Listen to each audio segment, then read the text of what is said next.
Welcome back to our channel. ఇక మన అందరు కూడా ఎరకనే కోర్టులో ఊరట. సో హైకోర్టు నుంచి ఊరట లభించింది. తర్వాత అరెస్ట్ లేకుండా మీరు విచారణ కొనసాగించాలి అని కోర్టు చెప్పిన మాటతో చాలా వరకు ఒక సేఫ్ అంబ్రెల్లా ఉండే కేటీఆర్ గాని ఎప్పుడైతే కోర్టు విచారణకి ఆదేశించిందో సో ప్రతి చోట కూడా ఏం జరుగుతుంది, ఎప్పుడు అరెస్ట్ అవుతారు, ఈ రెండు మాటలే వినిపిస్తున్నాయి. మరి దీన్ని ఎదుర్కోవడానికి బీఆర్ఎస్ లీగల్ టీం ఎట్లాంటి వ్యూహంతో ముందుకు పోబోతుంది? సో సుప్రీంకోర్టులో అయినా తేల్చుకుంటామన్నారు. న్యాయపరంగానే ఈ ఏదైతే జరుగుతుందో ఈ కుట్రకు అనుకోవచ్చు, లేదంటే ఇష్యూస్ కనుకోవచ్చు, స్వస్తి పలుకుతాం అనే బీఆర్ఎస్ లీగల్ టీం ఎప్పుడు చెప్తూ వచ్చింది. సో ప్రజెంట్ మనతోటి బీఆర్ఎస్ లీగల్ టీం లక్ష్మణ్ గారు ఉన్నారు. ఒకసారి మనం మాట్లాడే ప్రయత్నం చేద్దాం. మరి ఈ సమస్యను ఎట్లా ఎదుర్కోబోతున్నారు అండ్ లీగల్ టీం ఎట్లాంటి కసరత్తులు చేస్తున్నారు, ప్రజెంట్ పరిస్థితి ఎట్లా ఉంది, అసలు ఏమేమి కేసులు ఉన్నాయి అండ్ ఆ కేసులకు సంబంధించి గతంలో ఏమైనా సిచ్యువేషన్స్ ఉన్నాయా and present law and order హైదరాబాద్లో, తెలంగాణ గురించి నేను మాట్లాడట్లేదు, ప్రజెంట్ తెలంగాణలో హైదరాబాద్లో జరుగుతున్న ఇష్యూస్ మీ అందరూ కూడా ఎరుకనే, అసలు లా అండ్ ఆర్డర్కి సంబంధించిన పరిస్థితి ఎట్లా ఉన్నాయి, ఇట్లాంటి విషయాలన్నీ కూడా తెలుసుకుంది. ప్రజెంట్ మనతోటి లక్ష్మణ్ గారు. నమస్తే. నమస్తే. సో బీఆర్ఎస్ లీగల్ టీం చాలా పెద్ద టాస్క్ ఉన్నట్టుందిగా ఇప్పుడు మీకు. అంటే ఒకటి చూస్తున్నాం మనం, అంటే కాన్స్టిట్యూషన్లో ఉన్న కొన్ని ఫండమెంటల్ రైట్స్ను కూడా వైలేషన్ అవుతుంటే చూస్తుండే పరిస్థితి కనబడుతుంది ఇప్పుడు మనం రాష్ట్రంలో. నిజంగా తప్పుడు కేసులు పెట్టడం, తప్పుడు కంప్లైంట్లు చేయడం, తప్పుడు ఎఫ్ఐఆర్ నమోదు చేయడం, తప్పుడు రిమాండ్ చేయడం, డ్యూ ప్రాసెస్ లా అనేది కనబడట్లేదు అనిపిస్తుంది. నిజంగా తెలంగాణలో ఎటుపోతున్నాం మనము, కాన్స్టిట్యూషన్ రూలింగ్లో ఉన్నామా మనము, అసలు ఏమవుతుంది ఏంటి? ఇప్పుడు తన రైట్ 525 BNSS యాక్ట్ ప్రకారం తన హైకోర్టును అప్రోచ్ అయ్యింది కేటీఆర్ గారు. అప్రోచ్ మీరు అన్నట్టు తనకు అప్రోచ్ అయినప్పుడు నాట్ టు అరెస్ట్ అనే ఆర్డర్ వచ్చింది. తర్వాత డిస్మిస్ అయింది. డిస్మిస్ అయితే దాన్ని ఏదో చేయడము, అది చేయడం, that is not proper way. Media కావచ్చు, పొలిటీషియన్లు కావచ్చు, ఎవరు ఇప్పుడు కోర్టు పరిధిలో ఉన్నప్పుడు this is the court order Kavya, this is the high court ఇచ్చిన ఆర్డర్, డిస్మిసల్ ఆర్డర్. మీరు అన్నట్టు నాట్ టు అరెస్ట్ ఇచ్చింది, సరే ఇప్పుడు ఇది డిస్మిస్ అయింది. దీనిలో ఏముందో క్లియర్గా చదవాలి. అది జర్నలిస్టులే కావచ్చు, అడ్వకేట్లే కావచ్చు, అదేవిధంగా పొలిటీషియన్లే కావచ్చు, చదివిన తర్వాత దీంట్లో వాళ్ళ ఫ్యాక్ట్ ఆఫ్ ది కేసు ఏముంది, ప్రాసిక్యూషన్ డిఫెన్స్ వాళ్ళు ఏం ఆర్గ్యూ చేశారు, అదేవిధంగా గవర్నమెంట్ తరఫున ఏజీ గారు, అడిషనల్ ఏజీ గారు వాళ్ళ తరఫున కంప్లైంట్ తరఫున ఏం ఆర్గ్యుమెంట్ జరిగింది, ఫైనల్గా కోర్టు ఏం ఆర్డర్ ఇచ్చిందని క్లియర్గా మనం విశ్లేషిస్తే బాగుంటది. మీడియా ఛానల్ కావచ్చు, డిబేట్స్ కావచ్చు, క్లియర్ గా ఇందులో ఒకటే. ఈ సందర్భంలో అవును, ఈ విషయంలో చాలా వరకు చాలా మందికి కన్ఫ్యూజన్స్, మీరు అన్న విషయం వాస్తవమే. సో ఒక్కసారి కేటీఆర్ కి సంబంధించిన ఇష్యూ ఉన్నప్పుడు కూడా కోర్టు ఏదైతే డిస్మిస్ ఆర్డర్ ఉన్నట్టు ఇచ్చినప్పుడు ఓకే ఇక కేసు ఫైనల్ అయిపోయింది అనే ఆలోచనలో చాలా మంది. అసలు నిజంగా ఏం చెప్తుంది కోర్టు అనేది మీ మాటల్లో ఒకసారి వినే ప్రయత్నం. అసలు ఆర్డర్ కాపీలో ఏముందండి? ఆర్డర్ కాపీ డిస్మిస్ చేసినంత మాత్రాన కేటీఆర్ గారిని అరెస్ట్ చేయాలని అందులో లేదండి. నిజంగా అక్కడ క్లియర్గా ఆర్డర్ కాపీలో ఒకటే ఉంది. కంప్లైంట్ ఇచ్చిన తర్వాత 4 daysకి మీరు హైకోర్టులో క్వాష్కి వచ్చారు కాబట్టి ఇన్వెస్టిగేషన్కి వాళ్ళకి స్టిపులేటెడ్ టైం అనేది ఇవ్వలేదు కాబట్టి మేము ఈ పిటిషన్ డిస్మిస్ చేస్తున్నామని క్లియర్గా ఇందులో ఉంది. వాళ్ళని ఇన్వెస్టిగేట్ చేయమన్నది ఏసీబీ ఇన్వెస్టిగేషన్ ఆఫీసర్ ఎవరైతే ఉన్నారో, ఏదైతే ఫార్ములా కేసుకు సంబంధించిన ఫ్రాడ్ అని వాళ్ళు ఏదో కంప్లైంట్ పెడుతున్నారో ఆ కంప్లైంట్ బేస్ చేసుకొని మీరు ప్రాపర్గా ఇన్వెస్టిగేట్ చేయండి, మీకు మేము టైం ఇస్తున్నాం అనేదే ఈ జడ్జిమెంట్లో ఉన్న పూర్తి సారాంశం. అంతే. ఆ కంప్లైంట్ ఇప్పుడు వాళ్ళకి ఇన్వెస్టిగేషన్ ఆఫీసర్ ఏం చేయాలి అంటే 14 months బ్యాక్ జరిగినటువంటి ఒక ఈ కంప్లైంట్ ప్రకారం 14 నెలల క్రితం జరిగిన ఇన్సిడెంట్ అది, 2022లో జరిగిన ట్రిపుల్ పార్టీ అగ్రిమెంట్. అది అగ్రిమెంట్ బేస్ చేసుకొని కార్ల కాంపిటీషన్ నిర్వహించడం జరిగింది. సింపుల్గా ప్రజలకు అర్థమయ్యే భాషలో ఇది కార్ల కాంపిటీషన్ అంతే.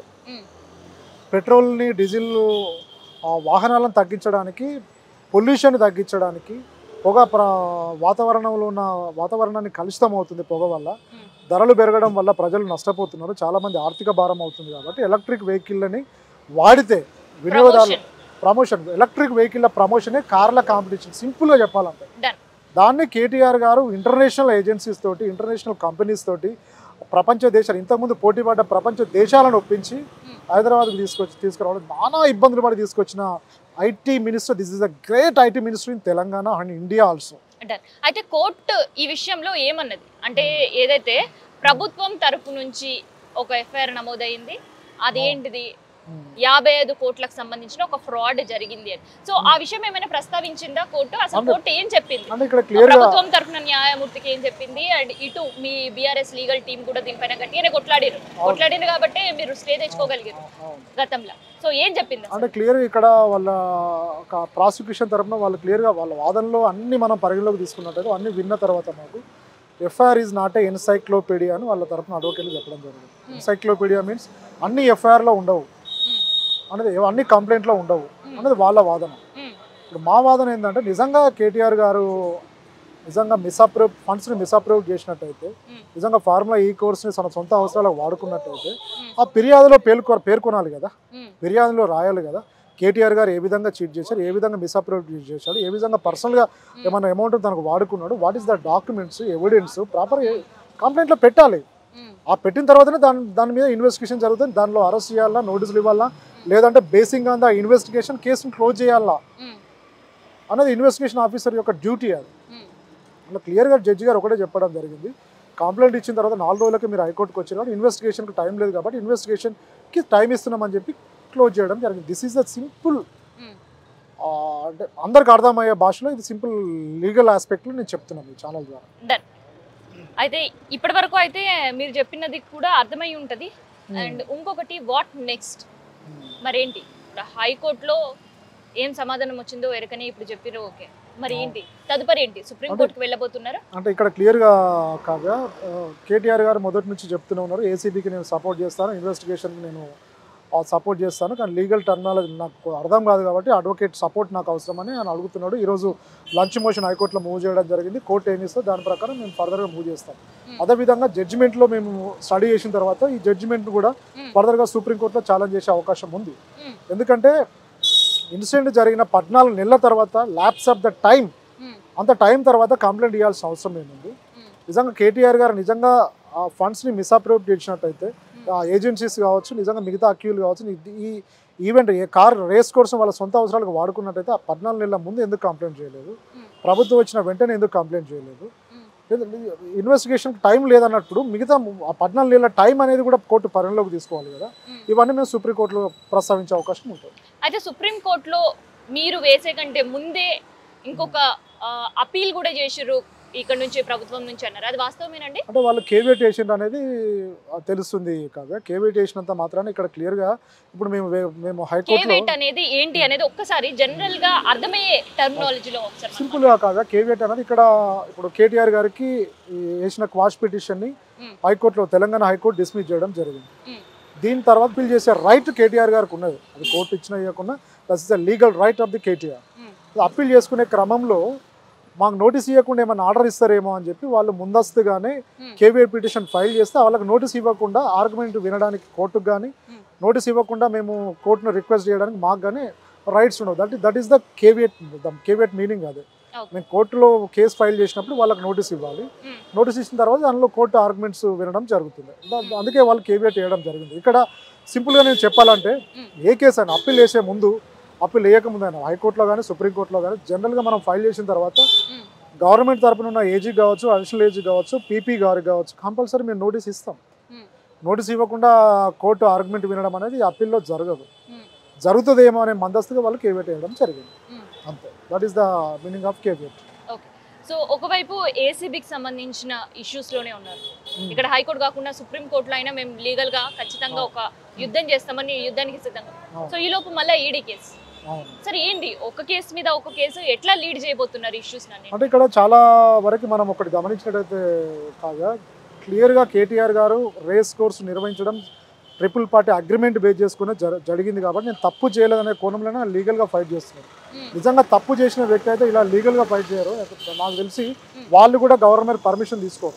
నిజంగా కేటీఆర్ గారు ఫండ్స్ని మిస్అప్రూవ్ చేసినట్టయితే, డిసానెస్ట్ చేసినట్టయితే, దాన్ని తన సొంత అవసరాలకు వాడుకున్నట్లయితే నిజంగా ఇంత వాళ్ళు ఫైల్ను కొన్ని రోజులు గవర్నర్ పర్మిషన్కి పంపడం, తర్వాత దానికి అది చేయడం అంటే కోర్టు అది కూడా పరిగణలోకి తీసుకోలేదు. ఎఫ్ఐఆర్ 12/12/2024 నుంచి దాన్ని పరిగణలోకి తీసుకోవడం, ఎఫ్ఐఆర్ అయిన డే నుంచే పరిగణలోకి తీసుకోవడం జరిగింది. కానీ గవర్నర్ ముందే దానికి పర్మిషన్ ఇచ్చున్నాడు, అంటే ఆయన పరిశీలించే ఇవ్వడం జరిగింది.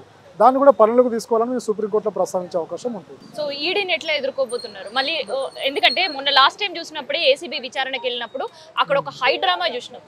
అడ్వకేట్తో వెళ్ళడం, అడ్వకేట్తో మేము అలో చేయడం, లా అండ్ ఆర్డర్ పోలీసులు అడ్డుకోవడం.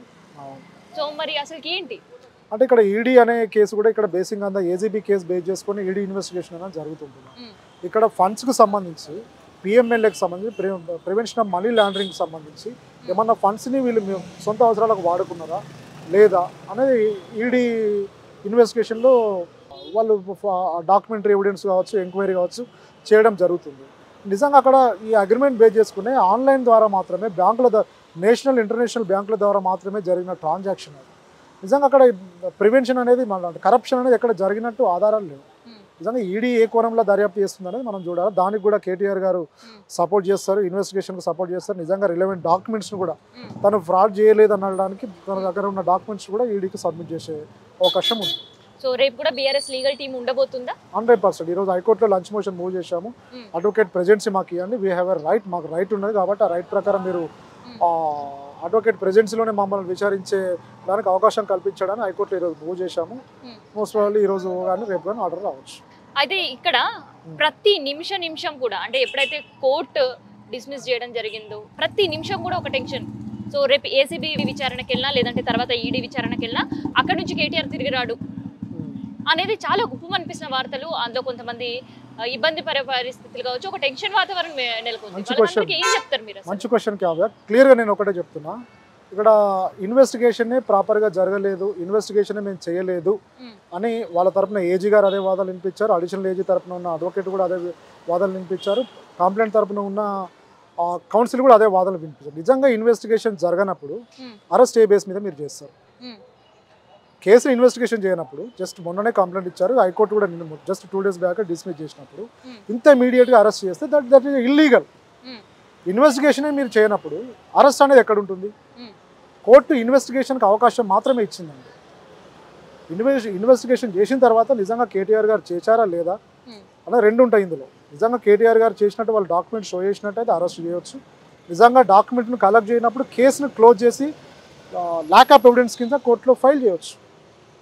సిన్సియర్గా అంటే యాజ్ పర్ లీగల్గా ఇన్వెస్టిగేషన్ జరిగినట్లయితే అలా కూడా 2 రకాలుగా జరిగే అవకాశం ఉంటుంది. ఎవిడెన్స్ కేటీఆర్ గారి తరఫున లేనప్పుడు కేసే క్లోజ్ అవుతుంది.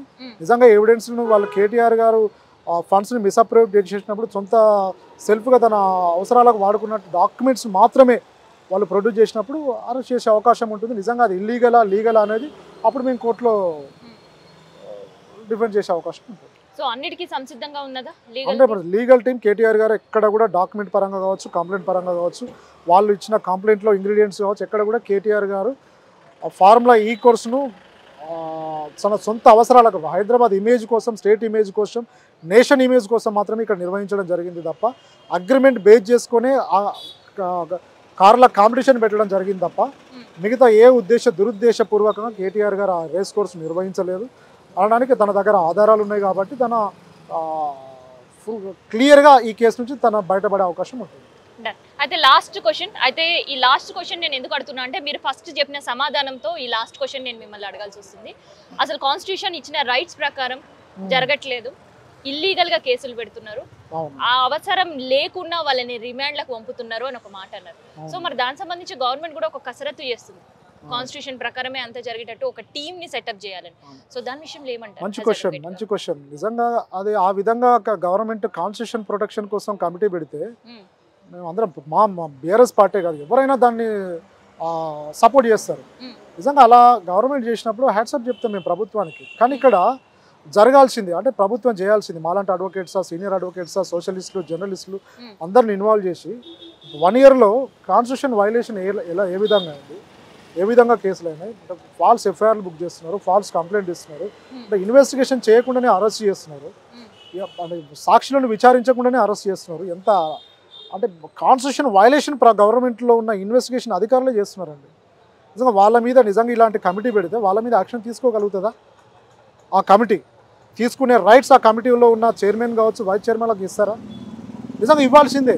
కాన్స్టిట్యూషన్లో ఉన్న రైట్స్ని వైలేట్ చేస్తున్నప్పుడు ఎవరు వైలేట్ చేసినా అది ప్రతిపక్షమే కావచ్చు, పక్షమే కావచ్చు, అది ఎవరైనా కావచ్చు, ఇన్వెస్టిగేషన్ పోలీస్ వ్యవస్థనే కావచ్చు, ఏసీబీ, సిబి ఎవరైనా కావచ్చు, కాన్స్టిట్యూషన్ వైలేట్ చేసినప్పుడు ఆ కమిటీ జ్యుడిషియల్ రైట్స్ అనేటివి ఆ కమిటీ చైర్మన్ కావచ్చు వైస్ చైర్మన్ కావచ్చు కల్పించినప్పుడు 100% అది చాలా బాగుంటుందని మాకు అనిపిస్తుంది. సో నిజంగా అది ఎస్టాబ్లిష్ చేసి అంటే చెప్పడం వేరు, పేపర్ వర్క్ చెప్పడం వేరు, మాట త్రూ చెప్పడం వేరు, కానీ ప్రాక్టికల్ గా అది చేసే పరిస్థితిలో ఉందంటారా ఇప్పుడు? అంటే ఎక్కడ ఉంది కావ్య, మనం చూస్తున్నాము.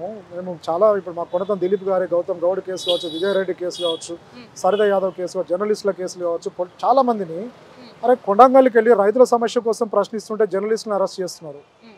రైతులు వాళ్ళ భూములు మాకు ఇవ్వము, మేము ఈ భూములనే బతుకుతున్నాము, మా తిండి మా పొట్ట ఇక్కడనే మా బతుకని లగచెల్ల రైతులకు బేడీలు వేసి దవాఖానికి తీసుకుపోతున్నారు. అంటే కాన్స్టిట్యూషన్ అది ఉందా? కాన్స్టిట్యూషన్లో బేడీలు ఏమైనా ఉన్నదా? ఒక రైతుకు బేడీలు వేసి, హార్ట్ పేషెంట్ రైతుకు బేడీలు వేసి మీరు హాస్పిటల్కి తీసుకెళ్లే దౌర్భాగ్య స్థితిలో ఉన్నామా మనం? అంటే కాన్స్టిట్యూషన్ మనం ప్రొటెక్ట్ చేస్తున్నామా? నిజంగా అలా చేసిన వాళ్ళ మీద ఏం చేస్తుంది గవర్నమెంట్? అంటే ప్రీవియస్గా కాన్స్టిట్యూషన్ వైలేషన్స్ ఏమైనాయి, ఫ్యూచర్లో ఏమైతే వాళ్ళ మీద యాక్షన్ ఏ విధంగా తీసుకోవాలి, జ్యుడిషియల్ యాక్షన్ తీసుకోవాలి, జ్యుడిషియల్ రైట్స్ ఇవ్వాలి.